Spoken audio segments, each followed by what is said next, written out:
izin Pak Menteri. Oh iya ya. Mohon maaf, Pak Menteri tinggi sekali sih. Iya. Tiga dua. Saya itu kan. Waalaikumsalam. Sehat-sehat semuanya ya. Selamat datang Menteri Agraria dan Tata Ruang, Kepala Badan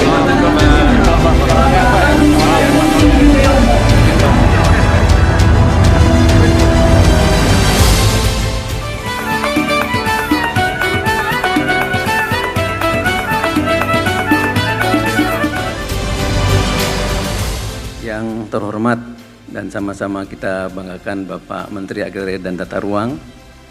Kita berikan aplaus untuk beliau. Terima kasih Bapak sudah hadir di Banten untuk yang kedua kali Bapak. Suatu kehormatan bagi kami semua. Kita pada sore hari ini dapat berkumpul di ruangan ini di Kota Tangerang untuk sama-sama melaksanakan kegiatan yang pertama adalah implementasi sertifikat elektronik se-Provinsi Banten, karena yang pertama dahulu di launching oleh Pak Menteri yaitu di Kota Cilegon, kemudian hari ini menyusul 7 kabupaten kota lainnya Bapak. Jadi seluruh Provinsi Banten sudah siap untuk melaksanakan sertifikat elektronik. Kemudian selain itu juga ada 14 kabupaten kota se-Indonesia, yang mana salah satunya adalah Kota Tangerang yang akan dideklarasikan menjadi kota lengkap. Jadi seluruh bidang tanahnya itu sudah terdaftar. Menyusul yang saudara tuanya yaitu Kota Cilegon yang sudah dideklarasikan lebih dahulu. Kemudian selain daripada itu, pada kesempatan yang baik ini nanti akan diserahkan sertifikat elektronik. Yang pertama adalah hak milik perorangan 6 buah sertifikat, kemudian badan hukum swasta 1 sertifikat, kemudian BMD Provinsi 1 sertifikat, BMD Kabupaten 4 sertifikat, Wakaf 1 sertifikat, BMD Pemerintah Kota 3 sertifikat, dan BUMN 1 sertifikat. Mudah-mudahan dengan adanya terobosan untuk membuat pelayanan secara elektronik itu dapat memudahkan masyarakat, karena sesuai dengan tuntutan globalisasi dan tuntutan modernisasi, semua pelayanan diharapkan menjadi pelayanan yang memudahkan dan melayani. Demikian Bapak yang dapat kami sampaikan. Mohon berkenan Bapak Menteri nanti untuk memberikan arahan dan untuk meluncing sertifikat elektronik se-Provinsi Banten dan juga mendeklarasikan 14 kota lengkap se-Indonesia. Yang saya hormati, kita semua banggakan Bapak Menteri yang berkesempatan hadir langsung pada siang menjelang sore hari ini. Selamat datang Bapak Menteri. Terima kasih sekali lagi atas berbagai perhatian Bapak Menteri kepada Provinsi Banten dengan 8 kabupaten kotanya Bapak Menteri. Salam hormat dari seluruh masyarakat Banten. Saya hormati, banggakan segenap pejabat tinggi media, lingkup kementerian, lembaga, dan pejabat tinggi Pratama. Oh ya, Bu Staf Ahli Menteri, terima kasih Bu, selalu juga berkunjung ke Banten dalam berbagai kesempatan. Pejabat tinggi Pratama dan segenap jajaran lingkup Kementerian ATR BPN. Hadirin undangan yang berbahagia sekali kita ingat beberapa waktu yang lalu untuk di Banten, Bapak Menteri meluncing 1 kota, dan itu memacu kami Bapak Menteri untuk menyiapkan 7 lagi dari kabupaten kota di Provinsi Banten. Alhamdulillah tepat waktunya, sehingga sore hari ini kita akan nanti mendapatkan dan berkhidmat kepada Pak Menteri, akan memberikan kepada kita tentang ikhtiar kita bersama untuk kita memastikan bagaimana warga dan masyarakat untuk kita bisa mendapatkan kepastian hukum dengan mudah, murah, cepat, dan tepat tentunya, karena elektronik membantu kita untuk memastikan itu semua. Sekali lagi kami terima kasih atas segala pemikiran Pak Menteri untuk mengimplementasikan kebijakan-kebijakan ini, dan tentu ini akan sangat baik bagi kita semua dan tentu pada akhirnya bagi Indonesia. Sekali lagi Pak Menteri beserta segenap pejabat tinggi media dan tentu staf ahli Pak Menteri, staf-staf khusus, selamat datang di Provinsi Banten, Kota Tangerang. Semoga Allah Subhanahu wa taala senantiasa memberkahi segala ikhtiar kita untuk kebaikan bagi Indonesia.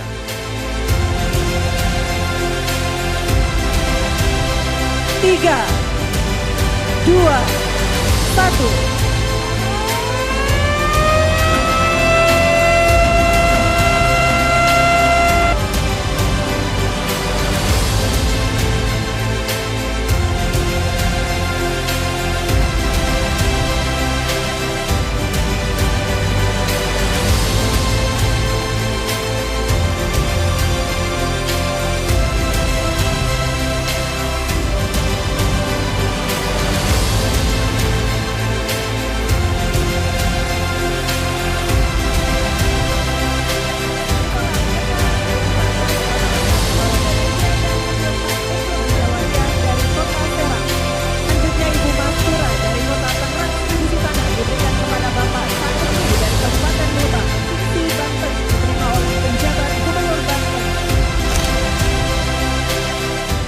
Marilah kita memanjatkan puji syukur kehadirat Tuhan Yang Maha Kuasa, Allah Subhanahu wa taala, karena hari ini kita semua diberikan kesehatan dan dengan sukacita menghadiri sebuah acara yang insya Allah membawa keberkahan untuk kita semua. Yang sama-sama kita hormati dan kita banggakan, Pejabat Gubernur Banten, Bapak Ali Mukhtabar. Tepuk tangan untuk Pak Gubernur. Tentu beserta segenap jajaran Forkopimda Provinsi Banten, baik dari kalangan TNI, Polri maupun Kejaksaan, terima kasih sudah berkenan hadir di tengah-tengah kita. Saya juga tentu mengucapkan terima kasih dan apresiasi kepada para kepala daerah, para bupati, wali kota, seprovinsi Banten beserta jajaran Forkopimdanya yang juga telah hadir di tengah-tengah kita hari ini. Tentu secara daring tadi kita juga sudah menyaksikan ada sejumlah daerah, tepatnya 7 provinsi se-Indonesia dan 14 kota lainnya yang juga hari ini akan kita deklarasikan sebagai kota lengkap. Terima kasih telah bersama-sama walaupun secara online. Saya tidak sendirian, saya datang dengan para pejabat teras jajaran Kementerian Agraria dan Tata Ruang, Badan Pertanahan Nasional. Bersama saya ada Bapak Sekretaris Jenderal, Bapak Suyus Windayana, Bapak Inspektur Jenderal, Bapak Agus RB, ada para dirjen, di sini ada Pak Asnaidi, ada Pak Virgo, kemudian ada para staf khusus, staf ahli yang mohon maaf tidak dapat saya sebutkan satu persatu, dan tentunya yang spesial yang menjadi tuan rumah acara hari ini yaitu Kepala Kantor Wilayah BPN Provinsi Banten, Bapak Sudaryanto. Terima kasih Pak Sudaryanto yang sudah menyampaikan laporan singkatnya. Tentu beliau tidak sendirian beserta seluruh jajaran Kanwil Banten dan para kepala kantor pertanahan. Hadir semua di sini. Kepala Kantah seprovinsi Banten, boleh angkat tangan? Oke, tepuk tangan untuk para kantah kita.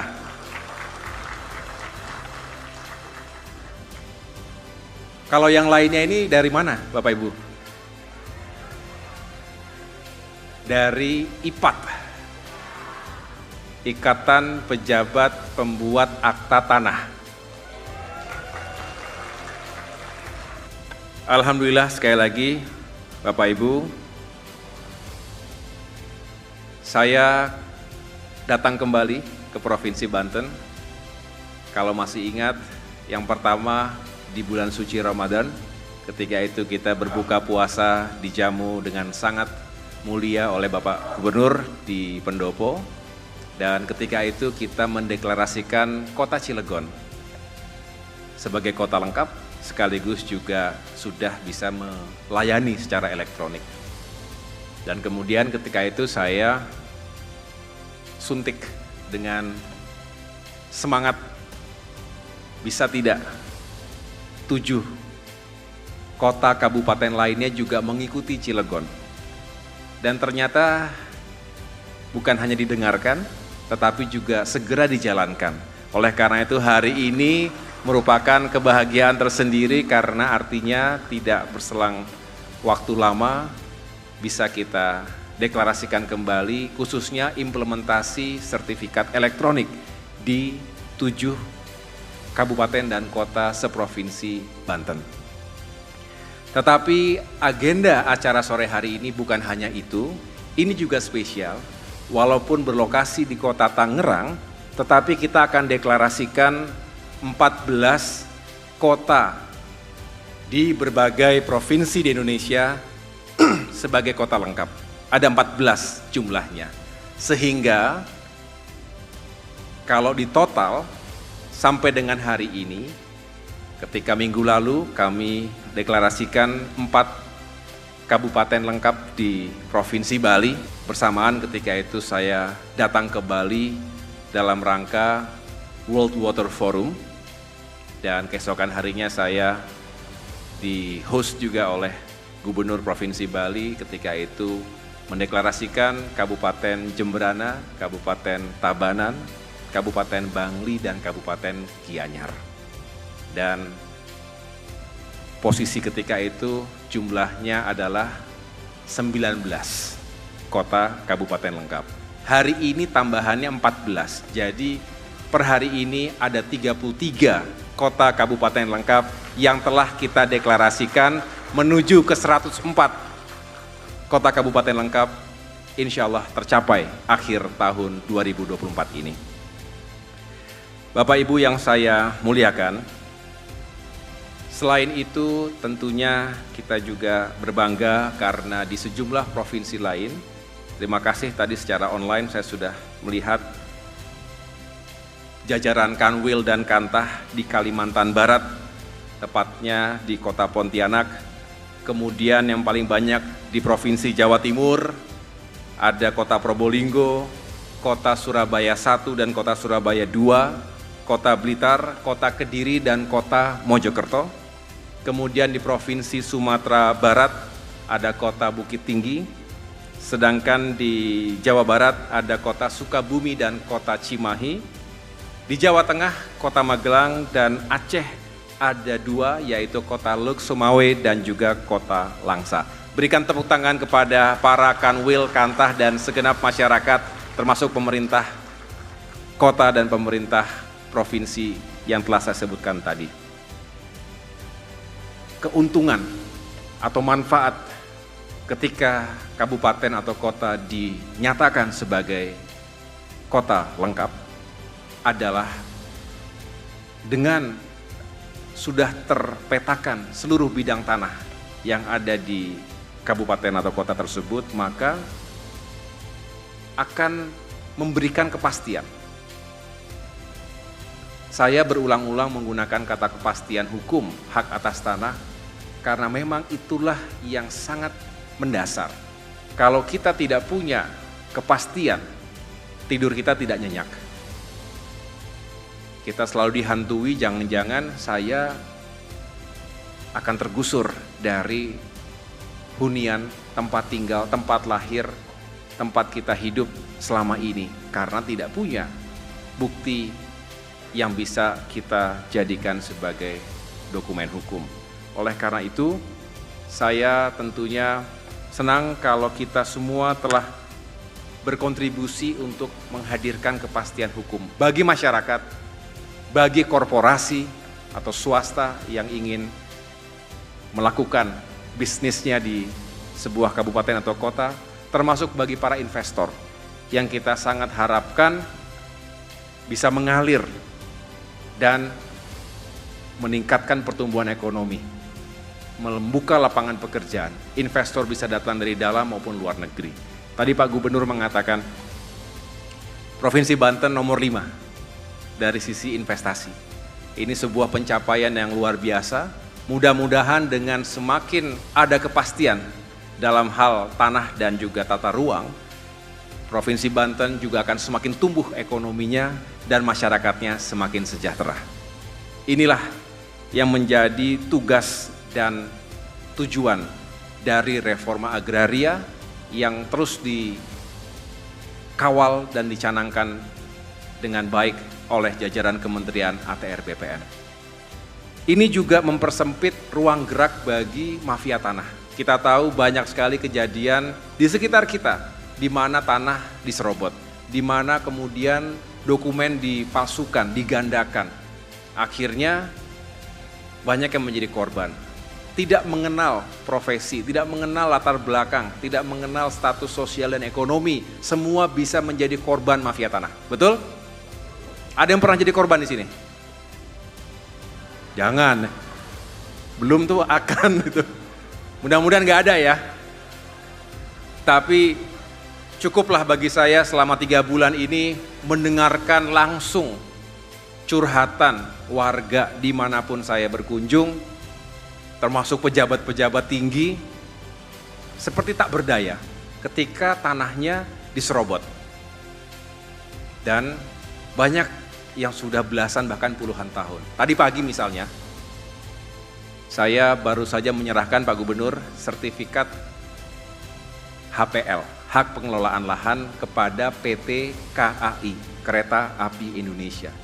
Dari tahun 82, masalahnya di Kota Medan, di sebuah lokasi yang sangat primer, strategis. Sengketa sudah lama, sejak 2011 sudah masuk pengadilan, maju mundur, nggak selesai-selesai. Tapi alhamdulillah atas kerja keras, para pegawai yang ada di lapangan, bukan hanya di tingkat pusat, di Kanwil, Sumatera Utara misalnya, di Kantah Kota Medan, bekerjasama dengan pemerintah kota setempat, termasuk juga dengan jajaran PT KAI sendiri, alhamdulillah ditemukan solusi yang terbaik, akhirnya selesai masalah itu, dan negara atau kita bisa menyelamatkan atau bisa mendapatkan 460 miliar rupiah untuk negara ya, dari hasil penyelesaian sengketa tanah yang sudah puluhan tahun tersebut. Bayangkan, dikalikan berapa coba yang begitu-begitu. Ada cukup banyak kasus lainnya. Dan saya rasa kita semua punya semangat untuk segera menyelesaikan kasus-kasus tersebut. Jangan sampai lagi ada masyarakat yang menjadi korban, termasuk juga aset negara harus kita selamatkan. Bahkan TNI ini, ada senior-senior saya ini, Bang Bram ini dulu senior saya di TNI, teman main basket dulu Bang ya. Saya cerita bahwa TNI sendiri sering punya masalah dengan lahan-lahannya. Jadi harus ada langkah-langkah juga yang harus kita lakukan agar bisa menyelesaikan sengketa. Misalnya lahan latihan, tapi sudah diduduki oleh masyarakat. Sulit rasanya untuk kita gusur begitu saja.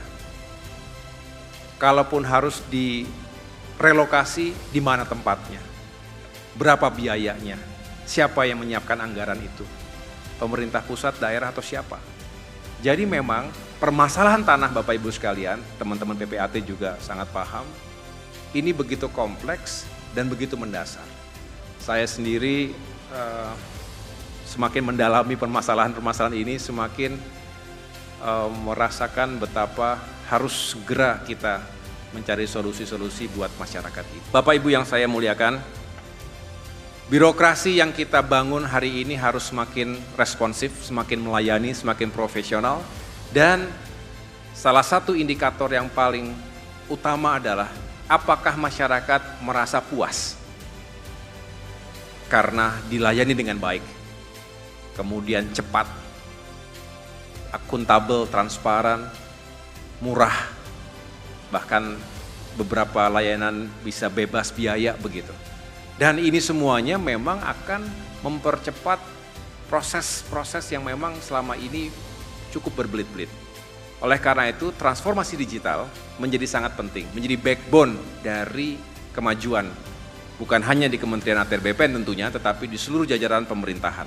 Oleh karena itu, ketika Bapak Presiden Joko Widodo sekitar 3 hari yang lalu meluncurkan GovTech, Government Technology, sebuah portal digital nasional bernama INA Digital. Harapannya semua nanti layanan publik itu terintegrasikan secara digital, termasuk layanan sertifikat elektronik dari Kementerian ATR BPN.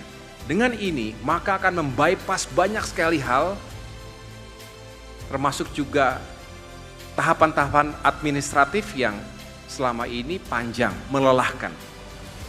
Nah, ini menjadi game changer. Mari kita sukseskan bersama semangat transformasi digital secara menyeluruh. Kalau kemarin diingatkan oleh Pak Presiden, jangan setiap kementerian, setiap dirjen, setiap kanwil, setiap kantah, ini berlaku di semua kementerian, masing-masing saking kreatifnya membuat aplikasi sendiri-sendiri yang tidak berbicara satu sama lain, yang tidak terkoneksi dan tidak terintegrasi satu sama lain. Semangatnya boleh, tetapi ke depan, di atas semua itu maka harus memiliki mindset interoperabilitas dan saling terintegrasi. Jadi ini mudah-mudahan dengan layanan elektronik termasuk sertifikat elektronik yang kita luncurkan di Provinsi Banten hari ini juga akan semakin memperkuat upaya untuk meningkatkan transformasi digital yang sedang kita jalankan bersama. Bapak Ibu sekalian, tadi kita juga telah menyerahkan sejumlah sertifikat elektronik kepada individu, ya, masyarakat, kemudian juga aset BMD, pemerintah provinsi maupun kabupaten kota, termasuk hasil dari redistribusi tanah, program dari reforma agraria kepada masyarakat, dan surat sertifikat wakaf, baik untuk rumah-rumah ibadah, termasuk pemakaman. Ini tujuannya adalah sekali lagi untuk meyakinkan agar setiap warga negara, setiap entitas di negeri ini, pemerintah maupun swasta memiliki kepastian. Dan ini harus terus kita lakukan sampai dengan kita benar-benar tidak punya masalah. Tidak ada lagi overlapping, tidak lagi ada gap, tidak ada lagi sengketa, tidak lagi ada konflik. Walaupun ya tentu hampir tidak mungkin. Negara besar, negara maju yang lain pun sampai dengan hari ini ada saja masalah-masalah, tapi sangat minimal. Nah, kita harus punya semangat ke arah sana. Dengan sertifikat elektronik, mudah-mudahan ini juga semakin dimengerti oleh masyarakat kita. Tolong Bapak Kanwil, Bapak Kantah, sosialisasikan ini dengan sebaik-baiknya. Semakin banyak masyarakat yang memahami pentingnya program sertifikasi ini, maka sesungguhnya kita juga menjaga aset-aset yang kita miliki ini tidak hilang, tidak diserobot, tidak disalahgunakan, dan pada akhirnya memiliki nilai ekonomi yang semakin tinggi, tanah-tanah kita produktif, tidak nganggur, tidak terlantar, bisa menghasilkan keuntungan secara finansial dan pada akhirnya bisa mensejahterakan rakyat kita.